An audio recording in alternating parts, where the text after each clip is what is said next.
الحمد للہ رب العالمین والصلاة والسلام علی اشرف الانبیاء والمرسلین وعلی آلہ واصحابہ اجمعین اما بعد اعوذ باللہ السمیع العلیم من الشیطان الرجیم بسم اللہ الرحمن الرحیم لقد رضی اللہ عن المؤمنین اذ یبایعونک تحت الشجرہ صدق اللہ العظیم وصدق رسولہ النبی الکریم ان اللہ وملائکتہ یصلون علی النبی یا ایہا الذین آمنوا صلوا علیہ وسلموا تسلیما اللہم صلی علی سیدنا و مولانا محمد معدن الجود والکرم وآلہ وصحبہ وبارک وسلم۔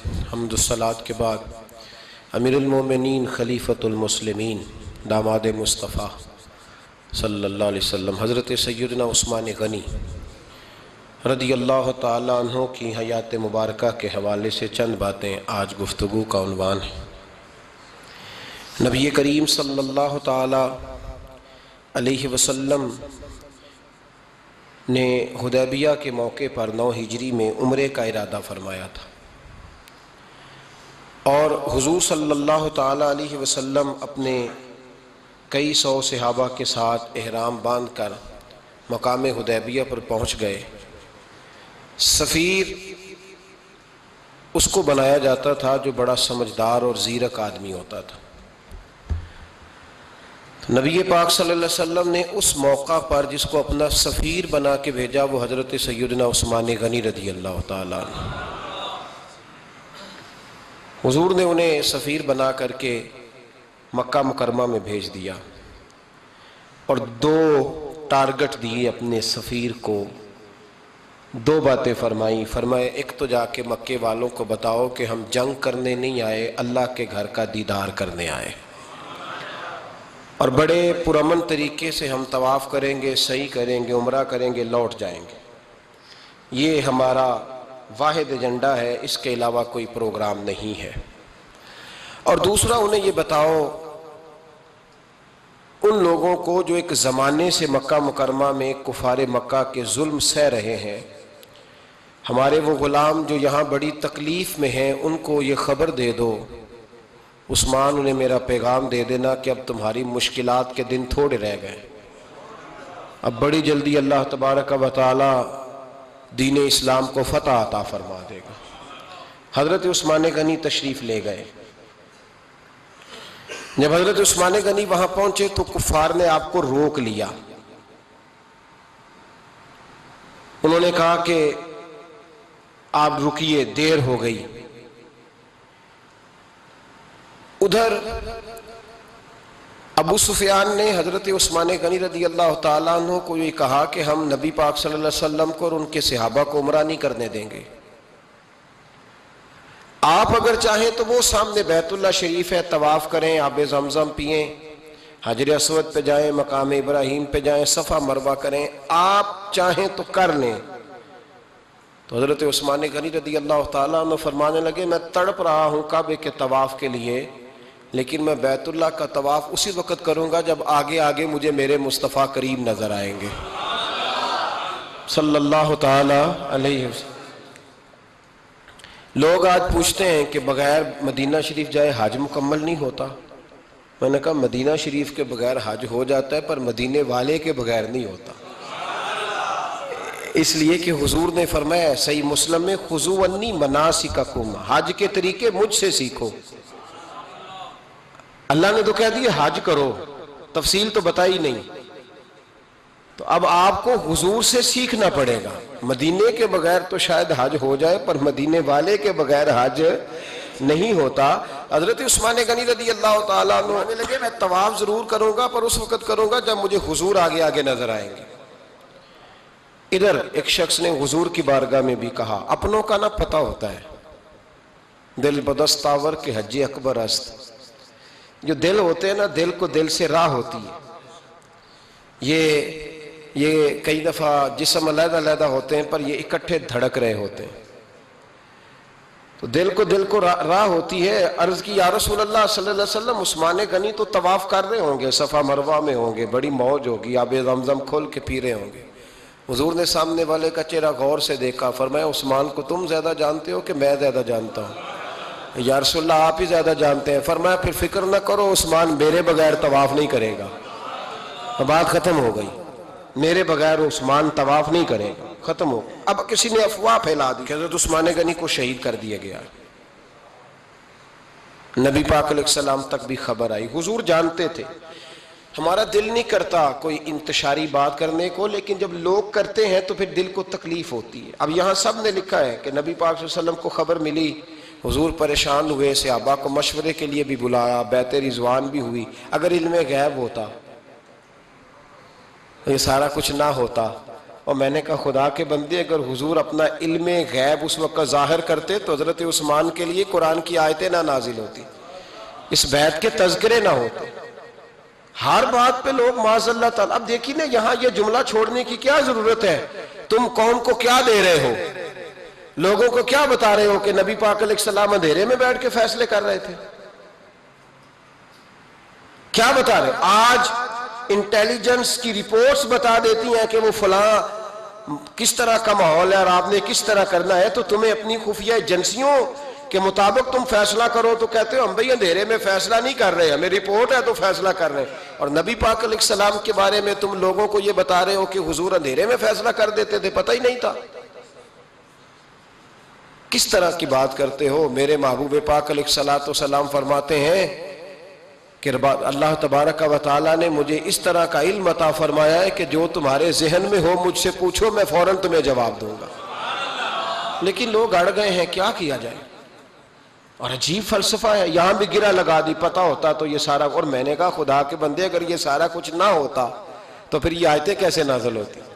پھر صبح قیامت تک حضرت عثمان غنی کی عظمتوں کا کیسے پتہ چلتا؟ جب خبر ملی نا کہ حضرت عثمان غنی کو شہید کر دیا گیا تو حضور نے صحابہ کو بلایا، فرمایا آؤ میری بیعت کرو. حالانکہ بیعت پہلے ہو چکی، آؤ دوبارہ بیعت کرو. یا رسول اللہ کس چیز کی بیعت کرنی ہے؟ تو نبی پاک نے فرمایا میرے ہاتھ پہ بیعت کرو کہ ہم عثمان غنی کے خون کا بدلہ لیے بغیر یہاں سے جائیں گے نہیں. ہم عثمان کے خون کا بدلہ لیے بغیر یہاں سے جائیں گے. اور حوالہ کسی نے دیکھنا ہو علامہ اسماعیل حقی کا تو میں دکھاؤں گا. جس شخص نے دوڑ کر سب سے پہلے نبی پاک کی بیعت کی وہ مولا علی شیر خدا تھے. کہ یا رسول اللہ جانا ہی نہیں عثمان کا خون کا بدلہ لیے بغیر. سب سے پہلے شیر خدا آگے بڑھے. آج لوگ انہی لوگوں میں اختلاف دکھانے کی کوشش کرتے ہیں، صحیح لا حاصل کرتے ہیں.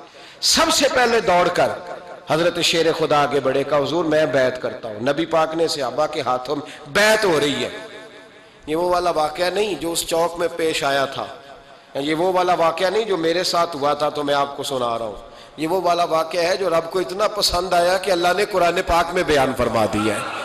اس کی اہمیت کا اندازہ لگائے کہ رب کریم کو اتنا محبوب ہے یہ انداز کہ قرآن میں بیان کیا. ایک درخت تھا، کانٹوں والا درخت، اس کو شارحین نے لکھا ہے. کچھ لوگ کہتے ہیں بیری کا درخت تھا. نبی پاک درخت کے نیچے بیٹھ گئے، فرمایا بیعت کرو سارے.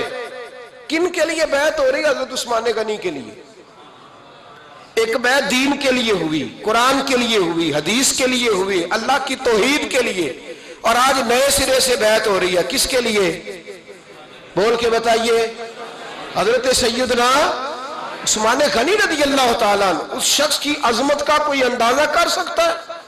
جن کے لیے نبی پاک نے خاص کر کے تخصیص کر کے ایز اے اسپیشل بیعت لی.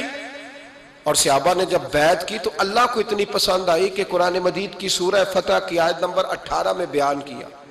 فرمایا لقد رضی اللہ عن المؤمنین اذ یبایعونک تحت الشجرہ.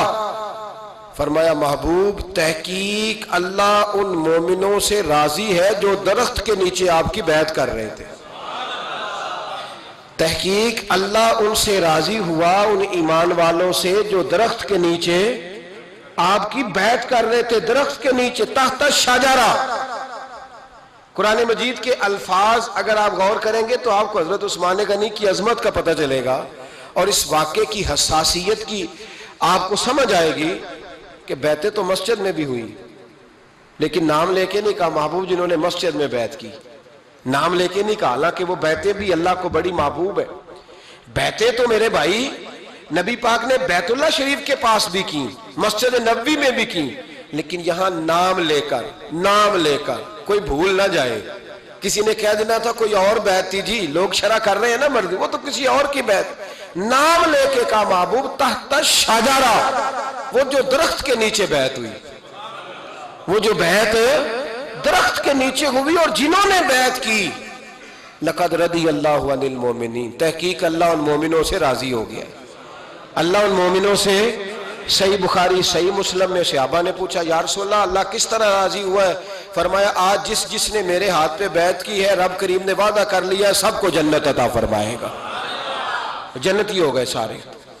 حضرت عثمان غنی رضی اللہ تعالیٰ عنہ کی یہ عظمت، یہ شان قرآن پاک نے بیان کر دی کہ حضرت عثمان کے نام پر صحابہ جمع ہوئے تو اللہ تبارک و تعالیٰ نے اس واقعے کا ذکر قرآن مجید میں فرما دیا. میرے عزیز دوستو، حضرت عثمان غنی کو اللہ نے بڑی شان عطا فرمائی، بڑا مرتبہ دیا، بڑے حسین و جمیل، بڑے خوبصورت آدمی تھے. دیکھو نا کیا شان ہے حضرت عثمان ذی النورین. یہ ذو النورین کا کیا معنی ہے؟ دو نور کون ہے؟ حضور کی دو صاحبزادیاں. اعلیٰ حضرت فرماتے ہیں نور کی سرکار سے پایا دوشالہ نور کا، نور کی سرکار سے پایا دوشالہ نور کا، ہو مبارک تجھ کو ذو النورین جوڑا نور کا. دو نوروں والے حضرت عثمان غنی. ایک بیٹی کا نکاح کیا، وہ وصال کر گئی تو محبوب نے دوسری بیٹی کا بھی نکاح کر دی. یہ جو بیچارے پراپوگنڈے والے ہوتے ہیں نا، یہ پہلے دن سے صرف پراپوگنڈے میں ہی ہے. یہ نہ محب بن سکے نہ محبوب بن سکے.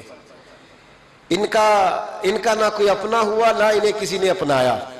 یہ پراپوگنڈے والے ہی ہیں، ساری زندگی چیم گوئیاں، کانوں میں باتیں. اپنا اپنا مزاج ہے نا جی، جس کے حصے میں جو ڈیوٹی آئی. کچھ لوگ وہاں بھی منافقین چیم گوئیاں کرنے لگے، دوسری بیٹی بھی دے دی، دوسری بیٹی بھی دے دی، دوسری بیٹی بھی دے دی. محبوب کے کانوں تک آواز گئی، فرمایا زیادہ باتیں نہ کرو، میری 40 بھی ہوتی. وہ ختم ہو گئی بات، تم 2-3 کی بات کرتے ہو. حدیث مبارکہ کے لفظ ہے، نبی پاک نے فرمایا میری 40 بھی ہوتی، ایک کے بعد دوسری انتقال کرتی رہتی، میں ساری عثمان کو دے دیتا. حد ہو گئی بھئی، اتنا بڑا مرتبہ.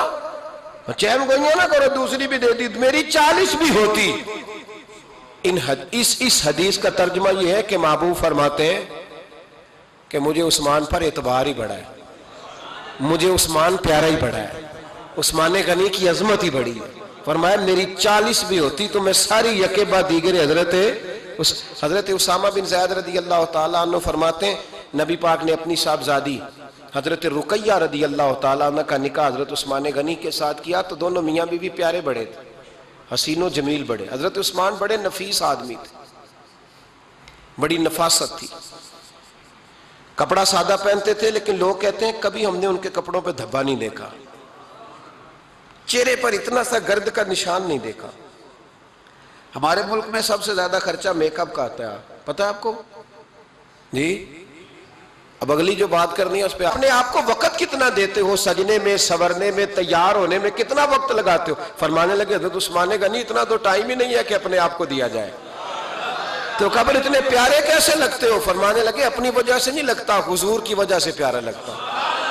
کب وہ کس طرح؟ فرمانے لگے نبی پاک صلی اللہ علیہ وسلم نے ہمیں وضو دیا ہے.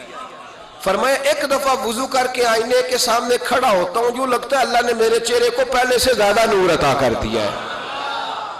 دیکھیں نا باقی جسم چھپا ہوا ہے اور جو ظاہر ہے اس پر وضو کا حکم ہے. ہاتھ ظاہر ہے تو وضو کر لو، پیر پردے سے باہر ہے تو ان کو دھو لو وضو میں، چہرہ پردے سے کپڑوں سے باہر ہے تو اس کو وضو میں. تو عثمان غنی فرماتے 5 وضو تو میں تازہ کرتا ہوں، پچھلا ہو بھی تو نئی نماز تازے وضو سے پڑھتا ہوں. اور فرماتے اگر میرا قرآن مجید کھولنے کا ارادہ بن جائے تو پھر وضو 6 بھی ہو جاتے ہیں، اور تہجد کے وقت اٹھوں تو 7 بھی ہو جاتے ہیں. فرماتے ہیں علیحدہ سے درود پاک پڑھنے بیٹھوں تو پھر 10-11 وضو بھی ہو جاتے ہیں. میں وضو کرتا رہتا ہوں تو اللہ تازگی عطا کر دیتا ہے. حضرت اسامہ بن زید حضور کے غلام زادے ہیں. فرماتے ہیں میں چھوٹا سا تھا تو نبی پاک کے گھر میں گوشت پکا تو سرکار کو 4 بیٹیوں سے بڑا پیار تھا. حضرت فاطمہ سے زیادہ ہے لیکن 4 بیٹیوں سے بڑی محبت تھی. حضرت رقیہ اور جناب عثمان غنی کے گھر میں اسامہ بن زید کہتے ہیں حضور نے مجھے سالن دینے بھیجا, میں چھوٹا سا تھا اور ابھی پردے کی آیتیں بھی نہیں آئی تھی, حکم بھی نہیں آیا تھا. کہتے ہیں میں سالن دینے گیا, واپس آیا تو میں نے ان دونوں کو بیٹھے دیکھا تو میں نے اتنے حسین میاں بیوی کبھی دیکھے نہیں تھے, اور میری طبیعت کھل اٹھی. فرماتے ہیں جب واپس آیا نا, سرکار نے میرا چہرہ دیکھا, میں نے تو بات کرنی نہیں تھی, حضور نے چھیڑ دی. فرمایا میری بیٹی اور داماد کو دیکھ کے آئے ہو؟ یا رسول اللہ دیکھ آیا ہوں. فرمایا ایسا حسین جوڑا دنیا میں کبھی دیکھا ہے؟ کہا یا رسول اللہ اللہ کی عزت کی قسم کبھی دیکھا ہی نہیں. یہ ظاہری حسن اللہ نے حضرت سیدنا عثمان غنی رضی اللہ تعالیٰ عنہ کو عطا. ایک بات میری یاد رکھنا, حسن ظاہر کا نہیں ہوتا, حسن ظاہر کا نہیں ہوتا, ظاہر کا میک اپ ہوتا ہے. حسن ہمیشہ باطن کا ہوتا ہے. جن لوگوں کے اندر معصومیت ہوتی ہے ان کے چہروں پہ بھی آئی جاتی ہے. کوئی نہیں سمجھ آئی شاید آپ کو. اندر اگر بندہ کڑوا ہونا, کسیلا ہو, چہرہ نہیں روشن ہوتا. اس کی دلیل حدیث میں موجود ہے. نبی پاک صلی اللہ علیہ وسلم سے صحابہ نے کہا یا رسول اللہ اللہ کا ولی کون ہوتا ہے؟ فرمایا جس کا چہرہ دیکھنے سے اللہ یاد آئے. تو ولایت کا تعلق دل سے ہے, چہرے سے نہیں. ولایت کا تعلق بولیے دل سے ہے, چہرے سے ولایت کا تعلق نہیں ہے. لیکن حضور نے دلیل کیا دی؟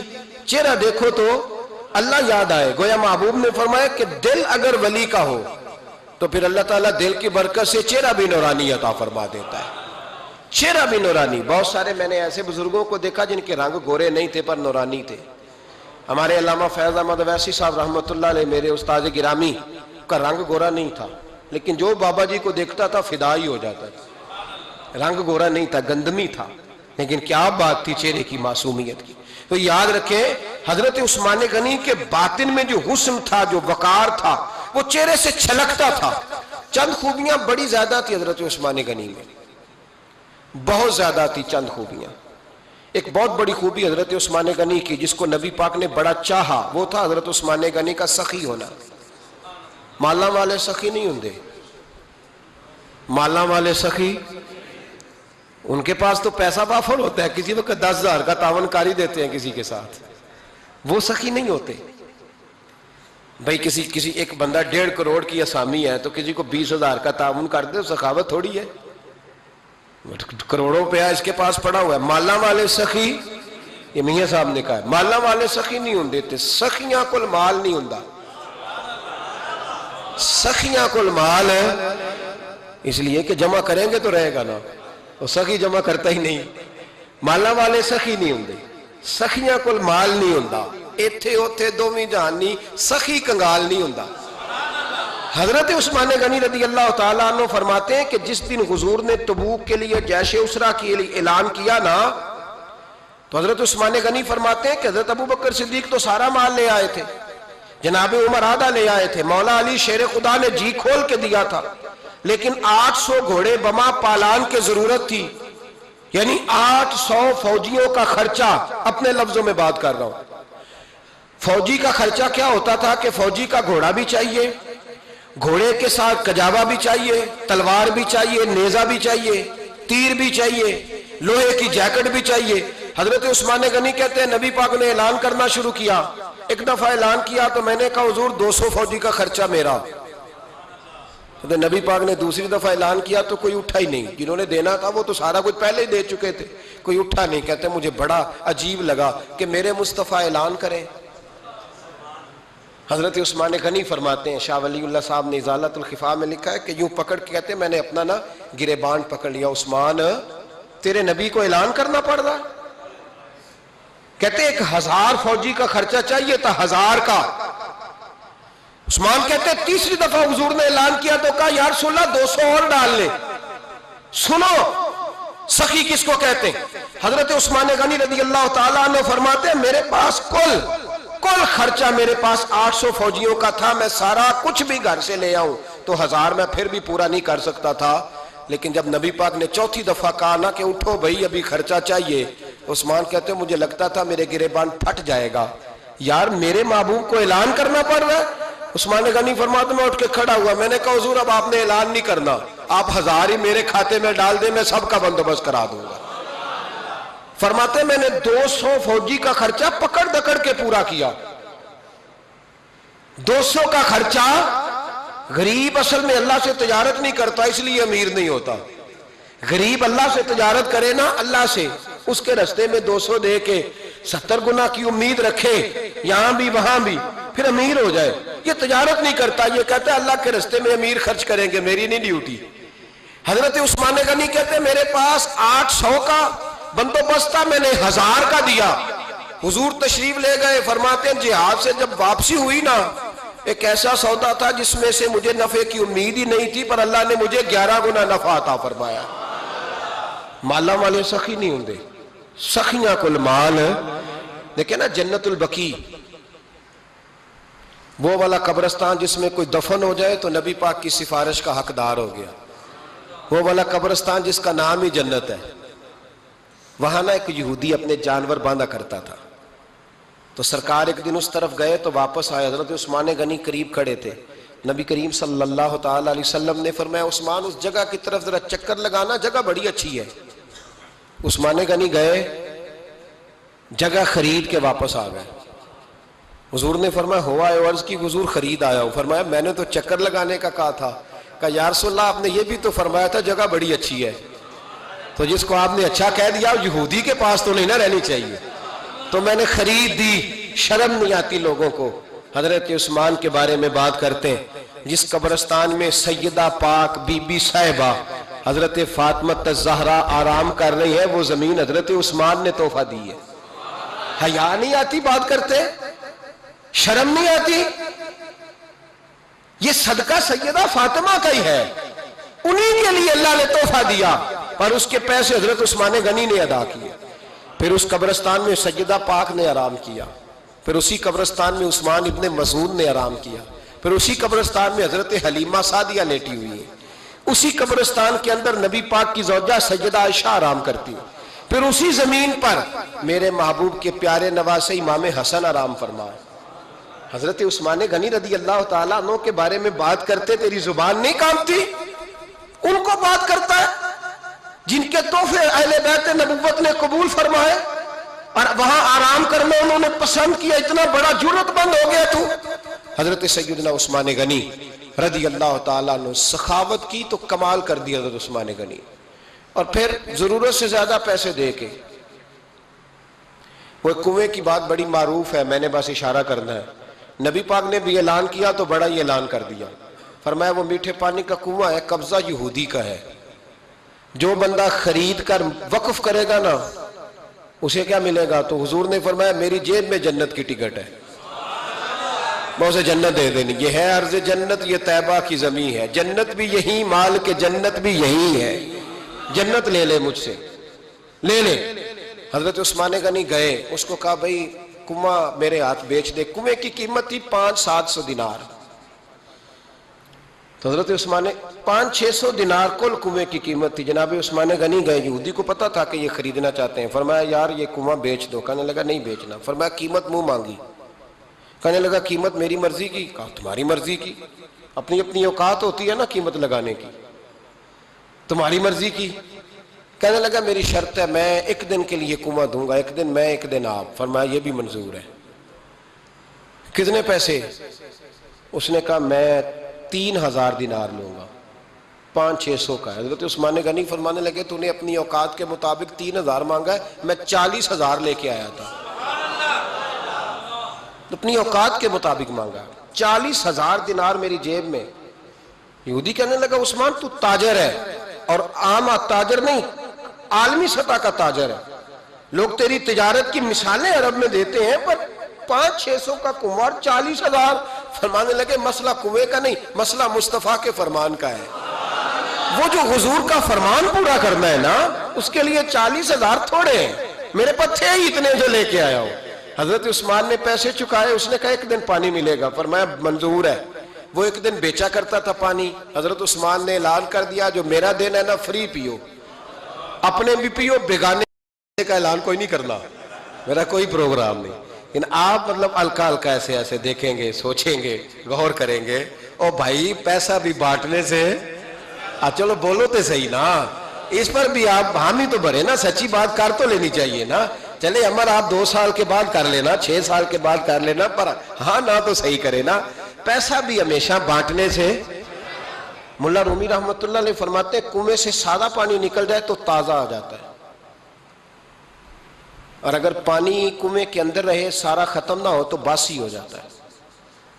اس لیے فرمایا کرتے تھے میں اس کنویں سے پانی پیتا ہوں جس پہ رش زیادہ ہوتا ہے, اس لیے کہ وہاں سے پانی ختم ہوتا ہے تو تازہ آتا رہتا ہے. فرماتے تو اللہ کے رستے میں سارا خرچ کر دے, اللہ تازے عطا کر دے گا اور پہلے سے زیادہ عطا کر دے گا.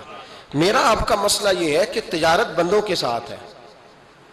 بندوں کے ساتھ جو تجارت ہے نا, بندے کنجوسی کر جاتے ہیں. بندے کا تو صحیح کام چل جائے تو پارٹنر کو فارغ کر دیتا ہے, یہ تو فارغ ہے. اور اگر کبھی کسی کی دکان میں کوئی کرایہ دار اچھا اس کی دکان چل جائے تو مالک کہتا ہے تو جا, اب دکان میں نے خود کھول لی ہے, وہ فارغ کر دیتا ہے. بندوں کا تو مزاج ہے. اور اللہ تبارک و تعالیٰ سے جب تجارت ہوتی ہے نا, میں نے ایسے لوگ دیکھے جن کے گھروں میں لاکھوں روپیہ ماہانہ آتا ہے, غربت نہیں جاتی. ان کو سوچنا چاہیے کہ کثرت والا پیسہ آیا ہے پر برکت والا نہیں آیا. حضرت عثمان غنی رضی اللہ تعالیٰ عنہ فرماتے ہیں کہ میں نے پہلے بھی میں بڑا تاجر تھا, لیکن جب سے مصطفیٰ کے نام پر خرچ کرنا شروع کیا پھر کہاں کہاں سے آیا کب. اور بڑی سیانی بات فرماتے ہیں, آپ فرماتے ہیں میں کلمہ پڑھنے سے پہلے تجارت کو وقت زیادہ دیتا تھا, اور مسلمان ہونے کے بعد میں نے تجارت کو ٹائم تھوڑا دیا پر اللہ نے روزی مجھے زیادہ عطا فرمائی. اس لیے برکت پر ہماری توجہ نہیں رہی, غیبی خزانوں پر خیال ہم نے چھوڑ دیا ہے. غیبی خزانوں سے جو چیز ملتی ہے وہ زیادہ ملتی ہے, جو مادی ذرائع سے ملتی ہے وہ چیز کم ہوتی. حضرت عثمان غنی پر الزام لگا جب آپ کا دور حکومت تھا. یہ یاد رکھیں کہ سب سے زیادہ الزامات حضرت عثمان غنی پہ لگائے گئے. جن بندوں کے قد کاٹ زیادہ ہوتے ہیں ان کے خلاف پراپوگنڈے بھی لمبے چوڑے ہی ہوتے ہیں. بڑی بڑی بات یاد رکھنا. کہا گیا کہ حضرت عثمان لوگوں کو نوازتے بڑا ہے, بڑا دیتے ہیں حضرت عثمان غنی. تو حضرت عثمان غنی فرمایا کرتے تھے حکمران تو میں آج بنا ہوں تو میں تو پہلے بھی بڑا دیتا تھا, وہ کس خزانے سے دیتا تھا. آپ جواب دیا کرتے. دیکھیں ذرا, لاکھوں لوگ حج کرنے آتے تھے پر حضرت عثمان غنی حج کرنے جاتے تو اعلان کر دیتے کہ کوئی حاجی حج کے موقع پر آ کے کھانا نہ پکائے, سب کو کھانا عثمان غنی اپنی جیب سے دیا کریں گے.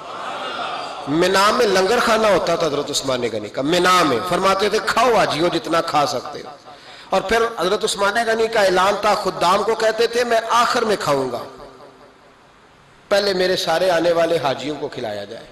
ایک مجھ سے نا ایک دوست نے سوال پوچھا 4-5 دن ہو گئے. کچھ سوال ایسے ہوتے ہیں جو بندے کو نا چوراہے پہ لا کے کھڑا کر دیتے ہیں, زندگی میں نہ بھولنے والے سوالات ہوتے ہیں. ایک شخص نے سوال پوچھا, کہنے لگا اوکاڑے دینی اور مذہبی گھرانہ ہے, اوکاڑے سے تعلق ہے, میرے ساتھ محبت کا رشتہ ہے. کہنے لگے بیٹی کی شادی کر دی ہے راولپنڈی میں.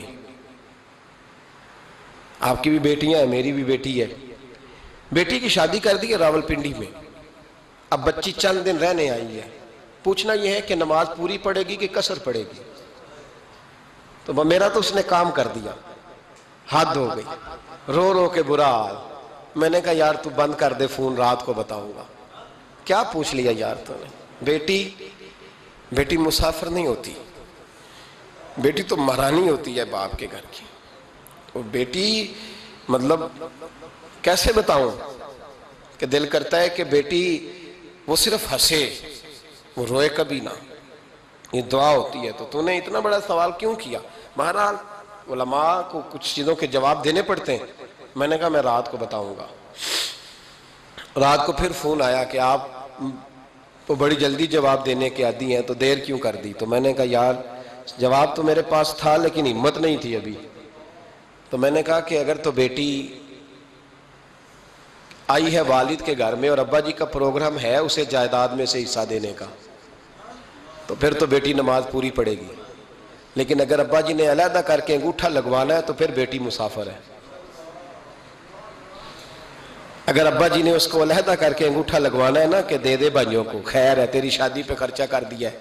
اگر ابا جی کے دل میں نے کہا یہ ابے سے فتویٰ پوچھ لو, اگر ابا جی کے دل میں چور ہے نا کہ بیٹی کو دینا کچھ نہیں, تو پھر بیٹی نے نماز قصر پڑھنی ہے، اس لیے کہ پھر وہ وہاں حصے دار۔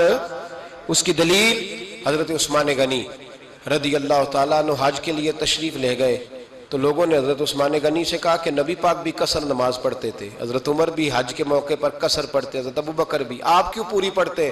فرمایا ان کا مکے میں گھر کوئی نہیں تھا، میرے تو پورے کے پورے باغ ہیں، تو میں یہاں مسافر نہیں ہوں، میں یہاں مقیم ہوں، تو اگر تو بیٹی کا حصہ بھی ہے ابا جی کے گھر میں تو پھر وہ نماز پوری پڑے گی۔ لیکن اگر ابا جی نے اللہ تعالیٰ خیر فرمائے بیٹوں کے حق میں فیصلہ سنا دیا ہے اور انہوں نے بیٹی سے کہہ دیا ہے کہ چھوڑ، جو بیٹیاں حصہ لیتی ہیں ان کے بھائی نہیں ملتے تو نہ ملے بھائی، کوئی عرض نہیں، ضروری ہے ظالم بھائیوں سے رابطہ رکھنا جو کھا جائے بہنوں کا حصہ۔ والد ظالم ہے، ظالم ہے باپ، بیٹے کو حصہ دیتا ہے بیٹی کو نہیں دیتا۔ اور یہ 1.5 مربے والے جاگیردار کی بات نہیں کر رہا، جس کا 4 مرلے کا مکان ہے اس کی بیٹی کا بھی حصہ بنتا ہے۔ کیوں کھاتے ہو بیٹیوں کا حصہ؟ ڈر نہیں آتا اللہ تعالیٰ سے؟ کیوں کھاتے ہیں لوگ بیٹیوں کا حصہ؟ جب اللہ رسول نے رکھا ہے تو کیوں کھا جاتے؟ اور پھر کہتے ہیں جناب بڑا پیار ہے بیٹی سے، رونے دھونے کے لیے پیار ہے۔ تو یاد رکھیں حضرت عثمان غنی رضی اللہ تعالیٰ عنہ کا لنگر چلتا تھا۔ تو میرے بھائی ایک اور بہت بڑی خوبی حضرت عثمان غنی کی تیسری وہ یہ تھی کہ آپ میں اللہ نے بہت زیادہ حیا رکھی تھی۔ آج نا اگر آپ ناراض نہ ہو تو ہماری حکومتوں میں جو بدتمیز زیادہ ہوتا ہے اس کا عہدہ زیادہ ہوتا ہے، اس کو اچھا عہدہ ملتا ہے جو بدتمیزی زیادہ کرتا ہے۔ اور ہمارے ہاں نوجوان سمجھتے ہیں کہ کھل کے پھرنا، کھل کے کھانا، مرضی کا لباس پہننا۔ ہمارے ایک بزرگ فرمایا کرتے تھے جب سے پیسے لوگوں کے پاس زیادہ آئے ہیں لباس چھوٹے ہو گئے، پیسہ زیادہ آ گیا کپڑے جسموں پہ سکڑ گئے۔ لوگ سمجھتے ہیں کہ بس جو دل میں آئے کہہ دینے کا نام جمہوریت ہے، آزادی رائے ہے۔ حضرت عثمان غنی رضی اللہ تعالیٰ عنہ شرم و حیا کے پیکر تھے، بڑا پیسہ تھا، بڑا کچھ تھا، لوگ ڈرتے تھے، سردار بھی تھے، جو چاہتے کر سکتے، روب طاری ہوتا۔ لیکن عثمان غنی کو جب بھی کوئی دیکھتا تھا کسی کونے میں بیٹھے نظر آتے تھے، چھپے ہوئے، پیچھے، شرم و حیا، نفاست پسندی، بڑھ بڑھ کے آگے ہونا، ہر ویڈیو میں شامل ہونے کی کوشش کرنے کا نام پیار نہیں ہے۔ نفاست پسند جو لوگ ہوتے ہیں وہ اکثر چھپے ہوئے ہوتے ہیں، ان کا پتہ ہی نہیں ہوتا لوگوں کو کہ پیچھے دراصل ہے کون۔ دیکھیے نا بڑی معروف حدیث ہے صحیح مسلم میں، نبی پاک صلی اللہ علیہ وسلم آرام فرما رہے تھے، حضور نے تامت مبارک باندھی ہوئی تھی، لیٹے ہوئے تھے سرکار۔ تو جب آدمی لیٹتے تھے نا، ہمارے بزرگ بھی جب لیٹتے ہیں تو تامت کو سمیٹا کرتے تھے تو گھٹنوں تک آ جاتی تھی، دیکھا نا آپ نے، گھٹنوں تک تامت آ جاتی جب لیٹتے۔ تو سرکار بھی لیٹے تھے، پردے کی ابھی آیتیں نہیں آئی تھی، دروازے پہ دستک ہوئی، حضرت عائشہ صدیقہ عرض کرنے لگے یا رسول اللہ میرے ابا جان جناب ابو بکر صدیق آئے۔ حضور نے فرمایا بلا لو۔ حضرت عائشہ کہتی ہیں وہ آ کے بیٹھ گئے، حضور لیٹے رہے، پھر دستک ہوئی، اب کون ہے؟ کہا سیدنا فاروق اعظم۔ کہا عائشہ آپ ساتھ والے حجرے میں چلی جاؤ۔ اماں جی وہاں چلی گئی۔ تھوڑی دیر کے بعد حضرت عمر آئے، حضور لیٹے رہے، جناب عائشہ کہتی ہیں پھر دستک ہوئی، اب کون ہے؟ فرمایا عثمان غنی۔ نبی کریم نے فرمایا اسے کہو ذرا ٹھہر جائے۔ حضرت عثمان ٹھہرے تو حضور اٹھ کے بیٹھے، تہمت مبارک کو ٹھیک کیا، پھر اپنے کرتے مبارک کو سیدھا کیا، پھر دستار کو سیدھا کیا، فرمایا اب بلاؤ عثمان غنی کو۔ حالانکہ جاہو جلال حضرت عمر کا زیادہ ہے، حالانکہ وقار مقام حضرت صدیق اکبر کا زیادہ ہے، اب بلاؤ عثمان غنی کو۔ حضرت عثمان غنی رضی اللہ تعالیٰ عنہ آئے، بیٹھے، بات چیت ہوئی، تینوں چلے گئے۔ حضرت عائشہ صدیقہ کہتی ہے میرے ذہن میں سوال رہ گیا، میں نے عرض کی یا رسول اللہ صلی اللہ تعالیٰ علیہ وسلم وہ دو لوگ آئے، آپ بیٹھے رہے، عثمان آئے تو آپ نے اہتمام کیا، کیا لفظ ہے، اور لفظوں میں تاثیر ہے، اور جملے دو کہے نبی پاک نے لیکن کتنا بڑا ان کا مرتبہ بیان کیا۔ فرمایا عائشہ میں اس شخص سے حیا نہ کروں جس سے اللہ کے فرشتے بھی حیا کرتے ہیں، میں اس سے حیا نہ کروں جس سے اللہ کے فرشتے بھی حیا کرتے ہیں۔ حضرت عثمان غنی فرمایا کرتے تھے میں نے جب سے حضور کا چہرہ دیکھا ہے دوبارہ پلٹ کے اپنی شرمگاہ بھی کبھی نہیں دیکھی، گویا میں نے اپنی آنکھوں کا وضو نہیں توڑا جب سے حضور کا۔ فرماتے جب سے یہ ہاتھ نبی پاک کو بیعت کے لیے دیا ہے پھر گندگی میں نہیں جانے دیا میں نے سیدھا ہاتھ۔ حضرت عثمان غنی فرمایا کرتے تھے میں اپنے گھر کے اندر اپنے غسل خانے میں 4 دیواری کے اندر بھی کپڑوں سمیت غسل کرتا ہوں، مجھے حیا آتی ہے غسل خانے میں بھی کپڑے. اور سنو ایک اور بڑی بات اہم، آپ فرمایا کرتے تھے میری جو محرم عورتیں ہیں نا، محرم پھپھی خالہ، میری جو محرم عورتیں ہیں، فرمایا کرتے تھے میں نے کبھی ان کے بھی چہرے آنکھ بھر کے نہیں دیکھے، ان کے بھی چہرے کبھی میں نے آنکھ بھر کے نہیں دیکھے. جو میری محرم عورتیں ہیں پھپھی خالہ، فرماتے تھے ان سے بھی جب بات کرتا ہوں تو میں چہرہ جھکا کے. ہمارے ہاں تو کزن ایک دوسرے سے سلام لیتے ہیں، لڑکیاں لڑکے کزن ایک دوسرے سے سلام لیتے ہیں. بچیاں آیا کرتی تھی تو میری کبھی کبھی مجھے بتایا جاتا تھا، میں نے ایک پابندی لگا دی، بچیاں جب مدرسے میں آتی تھی کہ جو دور سے بچی آئے اس کو جس آدمی کا نام لکھا ہو بتایا جائے وہی لینے آئے. ایک دن مجھے اطلاع دی گئی کہ آپ تھوڑی دیر آئیں. میں گھر گیا تو مجھے بتلایا گیا کہ ایک بچی ہے تو اس کو جو پہلے لینے آتا تھا وہ نہیں آیا، کوئی اور آیا. میں نے اس کے بھائی کو فون کیا کہ آپ لینے نہیں آئے. کہنے لگے یہ کزن ہے ہمارا، اس کے ساتھ بھیج دیں، آپ ہمارا ہی کزن ہے، خالہ زاد ہے. میں نے کہا یار آپ کہاں ہو؟ کہنے لگے مجھے 20-25 منٹ لگ جائیں گے. تو میں نے کہا ابھی کلاسیں بھی جاری ہیں تو آپ ہی آ جانا خود ہی. میں نے کہا سب آپ بھیج دیں، مجھے اعتبار ہے اس پہ. میں نے اس کو ایک بات کہی جو آپ کو بھی کہتا ہوں، میں نے کہا یار تمہیں اعتبار ہے تو اللہ رسول کو اعتبار کیوں نہیں؟ انہوں نے کیوں غیر محرم بنایا ہے؟ عجیب تماشا ہے. مجھے پھپھی ذات پہ، خالہ ذات پہ، ماموں ذات پر اعتبار ہے، نبی پاک کو کیوں نہیں؟ آپ کو زیادہ پیار ہے لوگوں سے یا نبی پاک کو امت سے زیادہ پیار ہے؟ کیا مطلب تماشا ہے؟ کیا مزاج بنا لیا میں نے اور آپ؟ نبی پاک نے ایک شخص پر اعتبار نہیں کیا، فرمایا اس سے پردہ کرو. آپ نے اور میں نے کیسے کر لیا؟ نبی پاک نے خالہ ذات، پھپھی ذات، دیور پر، جیٹ پر، سالے پر، بہنوئی پر اعتبار نہیں کیا، پابندی لگا دی. تو نے کیسے کیا؟ تیرے دل میں زیادہ درد ہے، تو زیادہ دین کو سمجھنے لگا ہے، انسانیت زیادہ اچھل آئی ہے تیرے اندر. اعتبار کیا ہوتا؟ یاد رکھنا دنیا میں جتنے گھر تباہ ہوئے ان لوگوں کی وجہ سے نہیں ہوئے جن پر اعتبار نہیں تھا، ان کی وجہ سے ہوئے جن پر اعتبار تھا. گھر کا بیٹی لنکا ڈھائے، باہر والے آ کے کبھی بھی گھر میں کوئی نقب زنی نہیں کرتے، جب بھی کرتے ہیں اعتبار والے کرتے. میرے رسول پاک علیہ السلام کی وہ ازواج جن پر اللہ کو اتنا اعتبار ہے کہ رب کہتا ہے میرے محبوب کی بیویوں تمہاری جیسی دنیا میں دوسری ہے ہی کوئی نہیں. اللہ کو اتنا اعتبار ہے.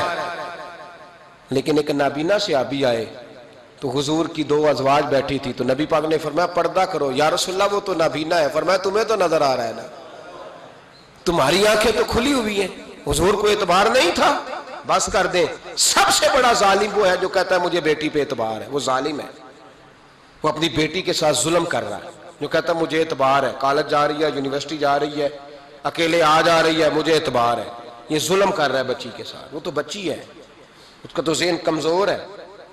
ہو سکتا ہے صاف دل ہو لیکن سامنے جو شیطان چوکوں میں گلیوں میں دائیں بائیں گھوم رہے ہیں وہ تو صاف دل نہیں ہے نا، وہ تو معصوم طبع نہیں ہے نا.